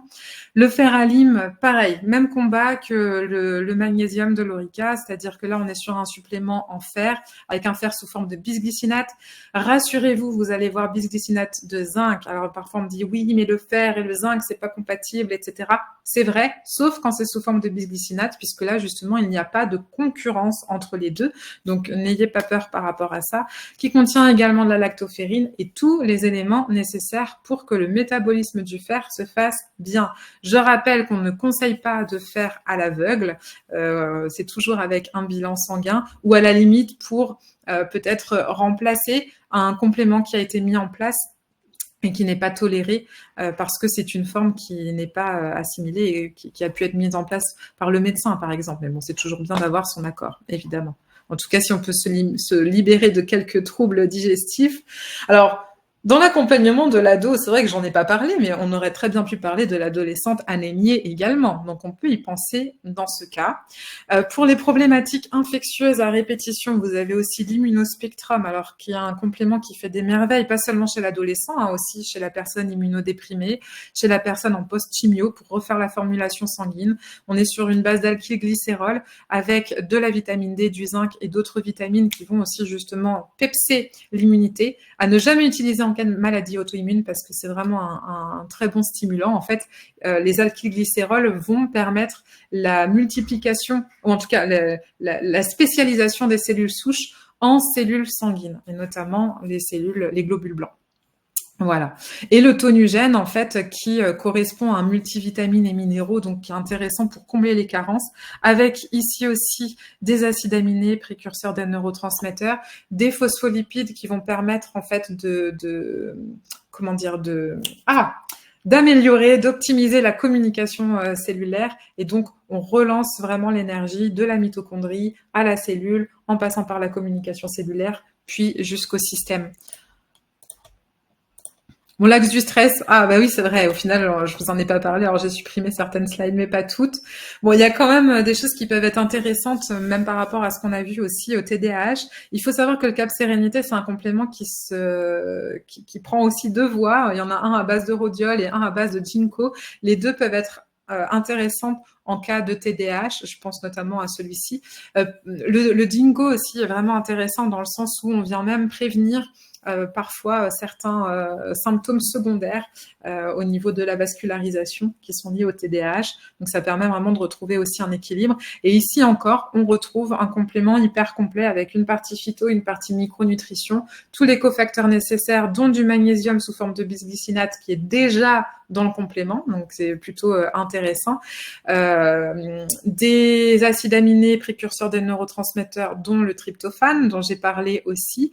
Et on retrouve aussi du lactium. Alors le lactium, en fait, c'est un peptide qui est à la base, qu'on retrouve dans le lait maternel, c'est l'alpha-gazosépine, mais ici, qui est issu du lait d'ânesse, et qui va avoir une action anxiolytique très intéressante pour nos loulous, pour les plus grands aussi. C'est vraiment pour ramener ce sentiment de paix et de sécurité intérieure. Le GABA source aussi qui peut être utilisé, alors même de manière un petit peu dans l'urgence, c'est-à-dire quand on sent qu'il y a un emballement du système nerveux et qu'on n'arrive plus à revenir, quand il y a un emballement du mental, pour les cogitations aussi, ça marche très bien. Et à ce moment-là, on peut même ouvrir la gélule, le placer en sublingual, et ça permet de lever plusieurs difficultés, notamment les difficultés d'endormissement, et c'est encore beaucoup plus facile à utiliser chez l'enfant que le cap sommeil, par exemple. En tout cas, ça permet de se libérer des réveils nocturnes avec anxiété ou des choses comme ça. On peut même l'utiliser pour les problématiques de deuil ou quand il y a des événements un petit peu difficiles à dépasser. Pour l'axe cellulaire, la résolution de l'inflammation, alors là, c'est pareil. Après, ce sera aussi à voir en fonction de vos accompagnements. Les oméga 3, j'en reparle pas forcément. Juste ce qu'il faut savoir par rapport au concept mémoire, c'est qu'en plus des oméga 3 DHA, il contient du ginseng et donc c'est très intéressant aussi pour ces problématiques de TDAH. Ça a été aussi pas mal documenté. Et puis l'exiflamme qui est un petit peu plus générique, qu'on peut aussi utiliser pour les problématiques en lien avec l'inflammation, que ce soit cutanée, digestive ou de neuroinflammation, pardon. Et donc, on va retrouver notamment du curcuma, du gingembre, du boswellia, etc., qui vont aussi permettre d'apaiser pas mal de choses à ce niveau-là. Et en gros, ce qu'il faut peut-être que vous reteniez pour conclure, parce que là après j'ai vraiment peur qu'on va trop dépasser, on voit très très très souvent que dans les troubles de manière générale, mais peut-être encore plus chez l'enfant, la base de la base, c'est l'intestin. Comme je vous le disais, en dehors de toutes les règles d'hygiène de vie, la gestion du stress, etc. Donc notre job, ça va être vraiment d'optimiser cette hygiène de vie parce que l'enfant a une vitalité qui est incroyable et du coup, parfois il suffit juste d'apporter une petite béquille et il y a beaucoup de choses qui peuvent se résoudre par elles-mêmes, en tout cas si on lui en donne l'occasion. Alors ça ne nous empêche pas évidemment d'aller voir du côté des déficits qui sont quand même de plus en plus courants et parmi ceux qui reviennent le plus souvent et qui vont finalement avoir un impact sur les différents troubles qu'on a balayés ensemble, donc la vitamine D, les oméga 3, dans certains cas le magnésium, voire le fer, etc. Mais ça, c'est pareil, c'est avec notre loupe de Sherlock Holmes qu'on va aller voir tout ça. Donc, comme je vous le disais, voilà, ce webinaire s'inscrit dans le cadre du partenariat avec l'Orica, que je remercie, Simplicure, que je remercie également pour leur accueil chaleureux, et puis le centre de formation Alter Medic Center, pardon, je commence à à être victime de mon élocution très dense. Je n'arrive plus à parler. En tout cas, merci à vous aussi de m'avoir suivi jusque-là. Donc maintenant, je crois que c'est à Solène. Oui, très rapidement, je te laisse regarder un peu les questions et reprendre ton souffle. Ouais, merci. Peut-être boire un coup aussi. Merci pour toutes les infos. Très rapidement, oui, voilà, je vais juste présenter la plateforme Simplicure pour ceux qui ne connaissent pas encore l'outil. C'est une plateforme qui vous permet de faire des recommandations de compléments alimentaires à vos clients, à vos patients. L'idée, c'est vraiment de vous simplifier les choses. Donc, il y a une 60aine de laboratoires sur l'outil. Vous créez une recommandation, mais si vous voulez, avec des produits de différents laboratoires. Vous envoyez directement le lien au client qui n'a plus qu'à faire sa commande et tout recevoir chez lui. Donc, je vous montre rapidement comment ça fonctionne. Donc, ici, on arrive sur l'interface Simplicure. J'ai vu des questions concernant les replays. D'ailleurs, vous avez tous les replays des webinaires qui sont proposés sur votre page d'accueil. Donc, ici, dans l'après-midi, vous allez retrouver le webinaire d'aujourd'hui et vous avez tous les autres qui s'affichent. Pour faire une recommandation de produit, c'est très facile. Vous allez sur Nouvelles recommandations. Vous sélectionnez le client à qui vous souhaitez envoyer la recommandation et vous allez pouvoir donc ajouter des produits. Si on veut retrouver les produits dont on a parlé aujourd'hui, vous allez pouvoir filtrer notamment par laboratoire ou par marque. Donc, vous allez sur l'Orica et donc retrouver les différents produits du labo qui sont dispo sur la plateforme Simplicure. Donc, par exemple, le Germag dont on a parlé tout à l'heure. Donc, vous avez toujours un descriptif du produit, la formulation et puis tous les conseils d'utilisation sur le produit. Vous cliquez sur « Ajouter » et ça va l'ajouter ici à gauche sur la recommandation du client. De cette manière, vous pouvez acheter différents produits. Donc, on a parlé du Cap Sérénité, on peut l'ajouter. Vous pouvez acheter des produits d'autres laboratoires aussi sur cette même recommandation. Hop. Vous pouvez modifier les conseils d'utilisation que reçoivent bien vos clients par mail et avec leurs produits. Et dès que vous cliquez sur « Envoyer », le client reçoit donc un mail avec sa recommandation et lui n'a plus qu'à faire sa commande. Donc, je vais vous montrer un petit peu. Hop. En ouvrant sa boîte mail, le client va voir un gros lien « Ma recommandation ». Il voit les différents produits que vous avez recommandés. Il clique sur « Continuer vers le paiement » et il reçoit bien tout chez lui. C'est extrêmement rapide au niveau de la livraison aussi. On est sur 3 jours, avant 3 jours de livraison. Donc voilà, c'est très simple pour vous. Ça vous simplifie vraiment vous la vie et ça vous fait gagner du temps. Ça améliore l'adhésion à vos recommandations. Et vous allez également pouvoir faire bénéficier de réductions à vos clients sur leurs commandes. Donc, beaucoup d'avantages, d'autant plus que c'est une plateforme qui est entièrement gratuite. Donc, je vais vous renvoyer le lien dans le chat pour ceux qui potentiellement ne sont pas encore inscrits, que ce soit pour retrouver les webinaires ou découvrir tous les labos avec lesquels on travaille. Hop, je vous remets le lien tout de suite. Et donc, on va pouvoir passer aux questions. Je vous invite juste également au prochain webinaire, donc la semaine prochaine. On fait un webinaire avec Nutergia. On va parler des allergies saisonnières la semaine prochaine. Et également avec NutriPure, on va parler du stress et de l'accompagnement plutôt holistique du stress. Donc, n'hésitez pas à vous inscrire et sinon, vous retrouverez tous les replays, comme je disais, sur la plateforme. Petite note aussi, vous retrouverez toutes les références scientifiques de Maëva à la fin de la présentation aussi. Donc, on a bien mis toutes les références sur la fin, donc pas de souci là-dessus. Voilà. Donc, je passe aux questions. Hop. Alors, est-ce qu'il y a un lien entre des carences en iode de la maman et le TDAH? Alors, c'est Il y a eu beaucoup de recherches en fait qui ont été réalisées par rapport à ça. On recommande de toute façon toujours aux mamans justement d'avoir un apport d'iode suffisant parce que c'est ce qui va permettre aussi d'avoir un enfant en très bonne forme. Malheureusement, la relation entre l'iode et le TDAH à proprement parler, en tout cas à ma connaissance et à ce jour, n'a pas été clairement définie parce qu'on est vraiment sur une problématique multifactorielle. Voilà. Ok. Et donc, ça peut être un petit peu plus compliqué que ça, quoi. Mais après, oui, évidemment, parce qu'en fait, c'est un nutriment qui va être essentiel pour le développement normal du cerveau, pour pendant la grossesse, pendant la petite enfance, etc. Donc, c'est important de garder ce statut-là. Mais en tout cas, j'ai pas vu d'études qui montraient réellement un lien avéré, quoi. Ok, très bien. Voilà. Alors, de plus en plus d'enfants sont carencés en vitamine D et en fer. Est-ce que vous avez une idée sur la cause principale de ces carences? Alors, ouais, c'est une question qui est intéressante, qui demande aussi pas mal de temps. Je vais essayer de répondre de manière très synthétique. La vitamine D, déjà, en règle générale, malheureusement, c'est une carence qui est assez généralisée par rapport à nos latitudes, par rapport au fait qu'on est aussi beaucoup plus souvent enfermés, peut-être beaucoup plus sur les écrans. Ça touche aussi les enfants qui jouent peut-être moins à l'extérieur que maintenant. Et puis, si vous vous souvenez, ou alors vous pourrez regarder aussi peut-être dans le replay, le microbiote va aussi avoir un impact sur la métabolisation de la vitamine D. Donc, on peut aussi avoir cet argument-là. Mais je pense que l'argument principal, c'est véritablement le manque d'exposition et puis nos latitudes qui font que voilà, on n'a pas toujours un taux d'ensoleillement adapté. Pour le fer, alors ça peut être divers et varié. En fait, le fer, ça peut être par manque d'apport. Ça peut être par difficulté à l'assimiler parce qu'en fait, le fer, pour assimiler le fer, on a besoin aussi que la digestion se fasse bien. Si on a un blocage à ce niveau-là, enfin blocage, c'est un grand mot, mais si la digestion n'est pas optimale, le taux de fer ne sera pas optimal non plus. Ok. Il y a les pertes aussi, mais les pertes chez l'enfant, c'est plutôt rare. Bref. Alors, on nous parle donc du GERMAG. On nous demande si le zinc et le cuivre ne sont pas deux antagonistes. Alors justement, c'est ce que j'expliquais, l'avantage en fait, et ça c'est aussi un avantage que vous retrouverez finalement dans tous les produits du labo, c'est que les formes qui ont été choisies sont choisies parce qu'elles sont très bien assimilées. Donc on est très souvent face à des formes aminochélatées, type bisglycinate. Quand on est avec des formes bisglycinate, il n'y a pas de compétition entre magnésium, cuivre, zinc, fer, etc. Donc chacun va pouvoir pénétrer la cellule de manière indépendante. Donc il n'y a pas de compétition au niveau des récepteurs. Ok, alors,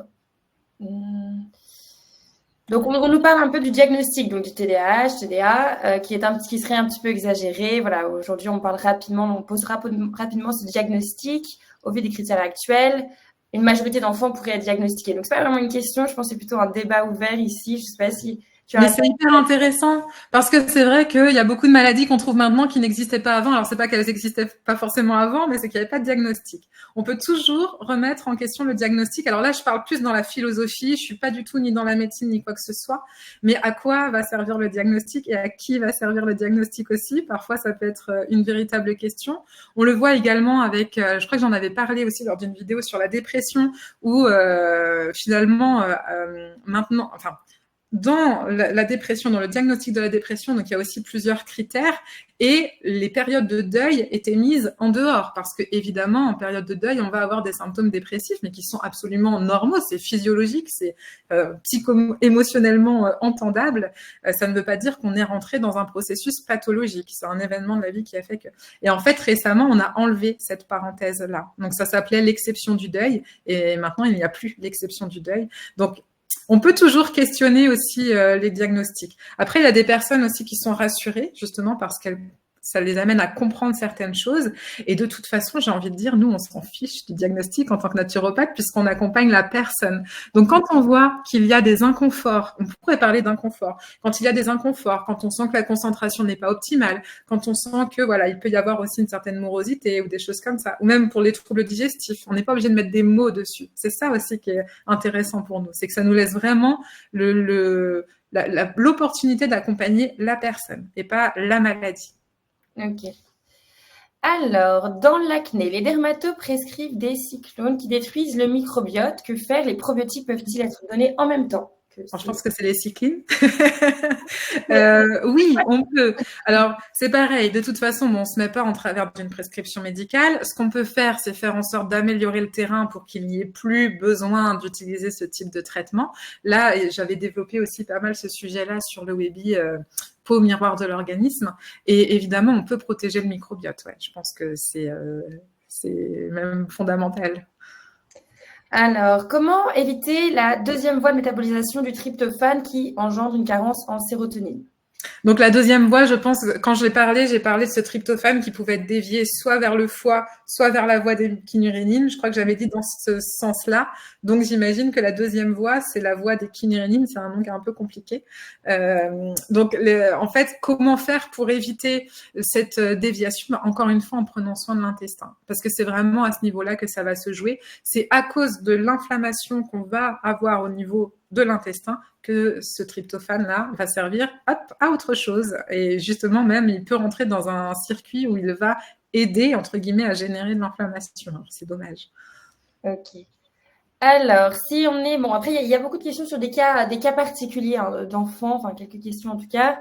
Si on serait sur un enfant qui a de l'eczéma, des intolérances alimentaires aux protéines de lait de vache, comment s'assurer qu'il n'y ait pas d'autres soucis que cette problématique-là? Peut-être de source ou je ne sais pas. Alors là, c'est difficile en fait de répondre à ce genre de questions parce que comment s'assurer en naturopathie, on a un entretien, le premier entretien en naturopathie est assez long. Ça s'appelle d'ailleurs un bilan de vitalité. C'est un entretien qui dure au moins 1h30. Certains collègues naturopathes peuvent même passer parfois une demi-journée. Donc vous imaginez. Donc l'idée c'est vraiment justement de démêler tout ça. Et en fait, on fait des liens très souvent. Donc on va avoir le lien avec l'intolérance, l'eczéma, l'asthme, etc. Ce sont des choses en tout cas cohérentes. Donc, il ne faut pas s'affoler face à une multitude de symptômes, puisqu'en fait, ils peuvent avoir juste une cause commune. Et comme on agit sur une cause, bon, même si souvent c'est multifactoriel, mais vous voyez ce que je veux dire, c'est-à-dire qu'on va avoir un noyau dur sur lequel on va pouvoir agir et finalement qui va pouvoir améliorer aussi j'ai envie de dire la vitalité ou le bien-être de l'enfant ou de la personne. Donc, ça peut être bien justement de faire un bilan pour voir ce que ça peut cacher. Alors, ça ne veut pas forcément dire qu'il y a quelque chose derrière et quelque chose d'inquiétant, loin de là. Ça veut juste dire que ça mérite qu'on fasse des liens entre tout ça pour aller chercher la cause sur laquelle on va travailler. Peut-on supplémenter donc un enfant de 2 ans? Alors, ça dépend en quoi. Mais oui, en tout cas, en micronutrition, oui. On adapte toujours la dose à l'enfant. Et très souvent, en fait, il n'y a pas besoin de grand-chose. Alors, je vais vous dire quelque chose que je devrais peut-être garder pour moi, je vais peut-être me faire taper sur les doigts, mais il faut savoir que quand on utilise les produits Lorica, l'un des avantages aussi que je trouve avec eux, c'est qu'en fait, leurs produits fonctionnent même quand on est un petit peu en dessous des doses conseillées. Chez l'enfant, on peut vraiment se le permettre dans le sens où l'enfant, généralement, il réagit très, très vite et très, très bien. Donc, comme on va avoir tous les cofacteurs dans les produits, on n'a pas besoin d'apporter des doses de cheval ou quoi que ce soit. Donc, si on craint justement d'apporter trop, déjà, on part du principe que le produit est intelligemment agencé. Donc, en fait, on risque pas d'avoir de stress physiologique. Mais qu'en plus, si on conseille une dose qui est inférieure à celle qu'on devrait officiellement, normalement conseillé, bah, ça fonctionne quand même. Donc, faut pas hésiter avec les enfants. Si jamais on est dans la crainte, on met un petit peu moins. Et puis, au besoin, on peut augmenter si on sent qu'il y a besoin aussi. Hein. Oui, ok. Donc, vous avez parlé de la voie TH1 et TH2 dans le cas des troubles ORL chez l'enfant. Comment rééquilibrer cette voie? Alors, mince, je me dis, j'ai peut-être pas été claire parce que j'ai eu l'impression d'en avoir beaucoup parlé. C'est encore une fois par le microbiote. C'est vraiment la flore intestinale, en fait, comme je disais, qui va allumer les cellules immunitaires. C'est-à-dire que c'est comme si on avait plusieurs interrupteurs et en fonction des bactéries qu'on va avoir dans l'intestin, elles vont allumer tel ou tel interrupteur. Donc, les interrupteurs de la voie TH1 ou les interrupteurs de la voie TH2 ou les interrupteurs de la voie TH17. Alors, il y a d'autres voies. Je ne vais pas vous embêter avec ça aujourd'hui, mais c'est vraiment, encore une fois, en régulant le microbiote qu'on va pouvoir équilibrer ces voies. Ok, je te remercie. Après, les autres questions sont des questions à nouveau un peu plus de cas particuliers. Donc, c'est difficile d'y répondre, comme tu le disais, si on n'a pas toutes les infos. Ouais. Mais en tout cas, merci pour la présentation qui était extrêmement complète. Vous retrouverez bien sûr le replay, mais aussi le PDF pour retrouver toutes les infos donc dans l'après-midi. Je te remercie, Maëva. J'espère qu'on se retrouvera vite pour un prochain webinaire. Avec grand plaisir, toujours. Merci de m'avoir suivi jusqu'au bout. Je n'ai pas pu voir vos petits commentaires, mais en tout cas, un grand, grand merci et puis au plaisir de vous retrouver bientôt. Avec grand plaisir. Bon après-midi à tout le monde. Au revoir. Bonne journée.